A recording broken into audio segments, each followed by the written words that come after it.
ગઈ. અને આ સંસારનો નિયમ છે કે માણસ પોતાના મૂળ રૂપમાં આવ્યા વગર રહી ન શકે. છેલ્લે તો છેલ્લે પણ આવે તો ખરો જ. એની હકીકત ગમે તેટલું છુપાવવાના પ્રયત્ન કરે પણ એ હકીકત બહાર આવ્યા વગર રહે નહીં. દાખલા તરીકે તમે પાણીને તપેલીમાં ગરમ કરો, પાણીનો મૂળ સ્વરૂપ શું છે? મૂળ સ્વભાવ પાણીનો શું છે? ઠંડુ. એ પાણીને તમે ગરમ કરો પછી 1-2 કલાક પડ્યું રહે એટલે ઓટોમેટિક પાછું એના મૂળ રૂપમાં આવી જાય. આવી જ જવું પડે ને. એમાં આ સંસારના ઇન્સાનનો, સંસારના મનુષ્યનો પણ એક ગુણ છે. ગમે તેટલા માથે ઓલું ચડાવો પણ એને મૂળ રૂપમાં તો આવ્યા વગર હાલે જ નહીં. મૂળ સ્વરૂપમાં આવી જ જાય.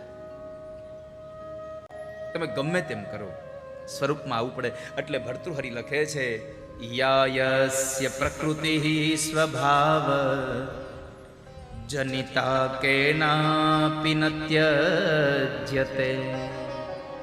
યાયસ્ય પ્રકૃતિ સ્વભાવ જનિતા કેનાપી ન ત્યજ્યતે. પોતાના મૂળ રૂપમાં આવ્યા વગર કોઈ રક્ષ શકતું નથી.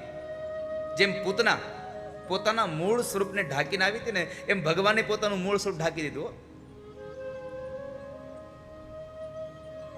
ભગવાનને પોતાનું સ્વરૂપ છુપાવી દીધું. પુત્રાને એમ થાય કે સામાન્ય બાળક છે એટલા માટે.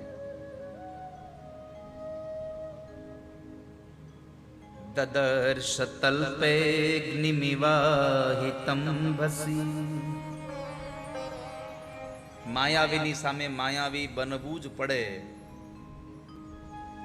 ખોટાની સાથે ખોટું થવું પડે, સત્યની સાથે સત્ય થવું પડે, તો જ તમને હકીકતનો રંગ દેખાશે.